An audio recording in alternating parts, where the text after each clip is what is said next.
जय जिनेन्द्र, जय श्री महालक्ष्मी। हम अभी तक लघु पाराशरी के 10 श्लोक पढ़ चुके हैं।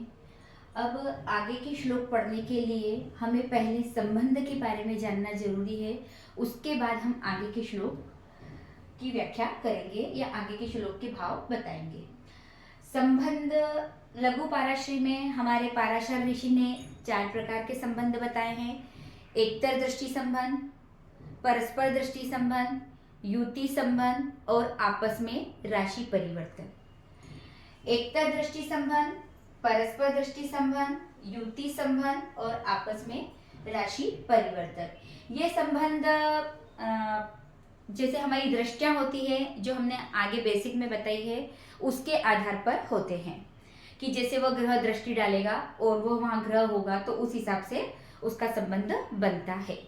सबसे पहले है हमारा, मैं आपको इन चारों का समझा भाव मतलब अर्थ कैसे होता है ये समझाकर एक कुंडली द्वारा इसे पूर्ण समझा लूंगी। नंबर 1 है आपका एकतर दृष्टि संबंध। एकतर दृष्टि संबंध यानी कोई भी ग्रह कुंडली में जहां भी विराजित हो, कोई भी ग्रह कुंडली में जहां भी विराजित हो वहां से वह अपनी किसी भी दृष्टि से, आपको पता है सूर्य, चंद्रमा, बुध और शुक्र को एक दृष्टि दी गई है, वो है 7वीं, और सारे ग्रह में 7वीं दृष्टि कॉमन है। तो 7वीं दृष्टि सारे ग्रह की कॉमन, सूर्य, चंद्रमा, बुध, शुक्र की 7वीं दृष्टि यानी एक दृष्टि। राहु, केतु और गुरु को इस 7 के अलावा 2 और दृष्टियां हैं, 5 और 9। मंगल को 7 के अलावा 2 और दृष्टियां हैं, 4 और 8। शनि को 2 और दृष्टि है, 3 और 10। तो हम बात कर रहे हैं सबसे पहले एकतर दृष्टि संबंध। कोई भी ग्रह कुंडली में अपने घर से जहां भी विराजित होता है वहां से किसी भी दृष्टि से किसी भी भाव में बैठे हुए ग्रह को देखता है, लेकिन वह दूसरा ग्रह उस ग्रह को नहीं देखता, तो उसे एकतर दृष्टि संबंध कहते हैं। यह कुंडली में जैसा भी हो, शुभ होगा तो शुभ 25% और अशुभ होगा तो अशुभ 25% फल देता है। नंबर 2 है आपका परस्पर दृष्टि संबंध। परस्पर दृष्टि संबंध तो वही बात है जब कोई भी ग्रह जहां भी विराजित हो वहां से किसी भी ग्रह को देखता है और वह दूसरा ग्रह भी उसे देखता है, तो वह आपका परस्पर दृष्टि संबंध कहलाता है। यह कुंडली में जैसा होगा, शुभ होगा तो 50% शुभ और अशुभ होगा तो 50% अशुभ फल देता है। उसके बाद है आपका युति संबंध। किसी भी भाव में 2 या 2 से अधिक ग्रह बैठे, एक नहीं 2 या 2 से अधिक ग्रह बैठे विराजित होते हैं तो वे आपस में युति बनाते हैं, आपस में संबंध बनाते हैं, जिसको कौन सा संबंध कहते हैं? युति संबंध।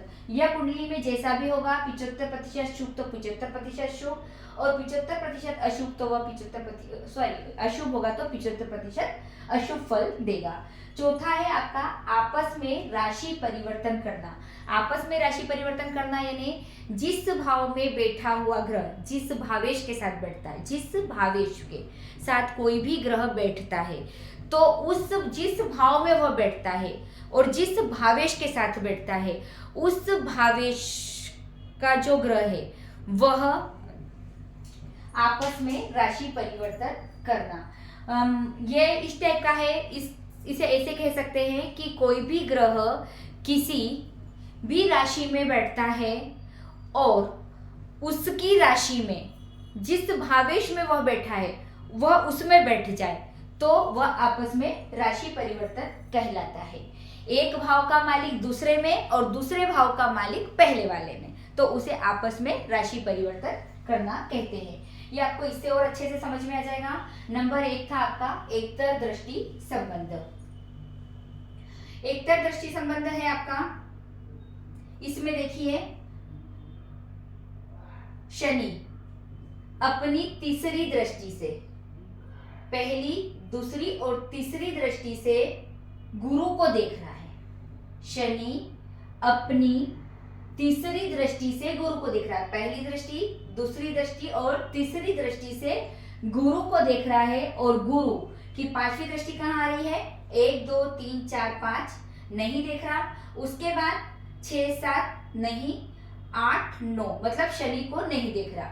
शनि गुरु को देख रहा है लेकिन गुरु शनि को नहीं देख रहा है, तो यह एकतर दृष्टि संबंध कहलाएगा। इसमें एक और ऐसा है उदाहरण, गुरु मंगल को देख रहा है लेकिन मंगल अपनी की भी 3 दृष्टि है, चौथी, 7वीं और 8वीं। चौथी दृष्टि उसकी कहाँ आ रही है, यहाँ पर। 7वीं दृष्टि उसकी कहाँ पर आ रही है, यहाँ पर। और 8वीं दृष्टि इसकी कहाँ पर आ रही है, यहाँ पर वह गुरु को नहीं देख रहा। मतलब गुरु मंगल को देख रहा है लेकिन मंगल गुरु को नहीं देख रहा है। यह भी एकतर दृष्टि संबंध कहलाता है। यह कुंडली में जैसा भी होगा, जैसे अब यहाँ मान लो गुरु की क्या स्थिति है, गुरु कैसा है, यहाँ पर उच्च का होकर विराजित है। अब आपको मैं भी ये भी बता दूं, आगे मैंने आपको उच्च, सौग्रही, नीच ये भी बताए हैं। यहाँ गुरु कर्क राशि में आपको ये बताया गया है कि गुरु कर्क राशि में उच्च का होता है। तो कर्क राशि में गुरु है तो ये कौन सा हो गया, उच्च का हो गया।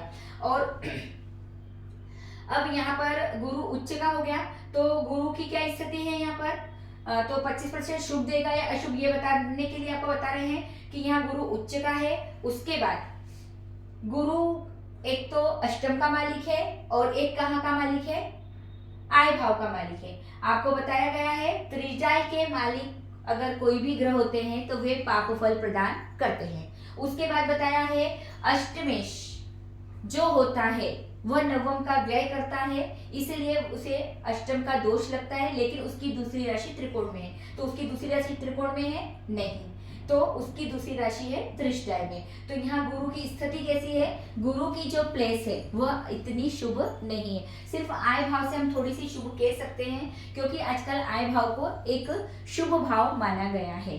तो थोड़ी स्थिति इसकी यहाँ शुभ कह सकते हैं, लेकिन इतनी शुभ स्थिति नहीं है। सिर्फ गुरु यहाँ उच्च का बैठा है, लेकिन त्रिज्याय में क्रूर ग्रह का बैठना शुभ माना जाता है। सौम्य ग्रह का बैठना इतना शुभ नहीं माना जाता है।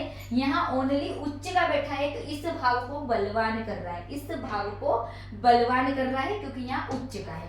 बाकी गुरु की स्थिति यहाँ इतनी अच्छी नहीं है। तो यहाँ यह अच्छा है तो अच्छा फल और बुरा है तो बुरा फल। ठीक है। दूसरा है आपका परस्पर दृष्टि संबंध। परस्पर दृष्टि संबंध में कहा था एक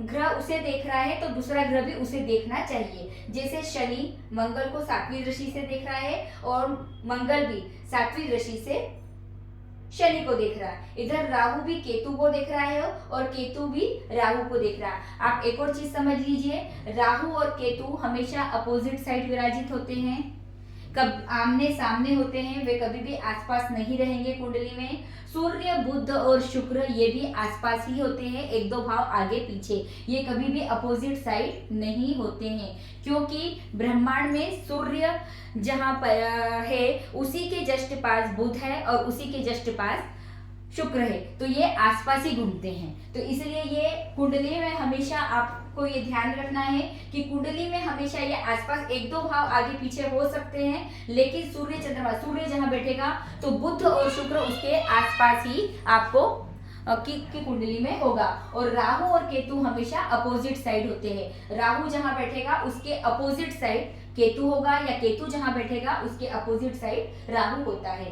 तो ये हो गया आपका परस्पर दृष्टि संबंध। शनि मंगल को देख रहा है और मंगल शनि को देख रहा है, दोनों 7वीं दृष्टि से देख रहे हैं। जरूरी नहीं कि वे 7वीं दृष्टि से देखे, वे किसी भी दृष्टि से देखे, लेकिन परस्पर एक दूसरे को देखते हैं कोई भी ग्रह तो वे परस्पर दृष्टि संबंध करते हैं। उसके बाद है युति संबंध। 2 या 2 से अधिक ग्रह, 2 या 2 से अधिक ग्रह अपना चतुर्थ भाव में सूर्य और बुध दोनों युति संबंध बना रहे हैं, तो ये हुआ आपका युति संबंध। अब है आपस में राशि परिवर्तन। एक भाव का मालिक दूसरे भाव में और दूसरे भाव का मालिक पहले भाव में हो तो उसे आपस में राशि परिवर्तन करना कहते हैं। अब यहाँ देखो, ये राशि है आपकी गुरु की, मतलब मीन राशि है, और ये है आपकी कर्क राशि। तो मीन राशि में चंद्रमा विराजित हो गया और कर्क राशि में गुरु विराजित हो गया। तो इन्होंने मतलब तृतीय भाव के स्वामी ने एकादश भाव के स्वामी से राशि परिवर्तन किया है, तो यहाँ ये आपस में राशि परिवर्तन हुआ। तो ये हमारे थे संबंध 4 प्रकार के। जय जी।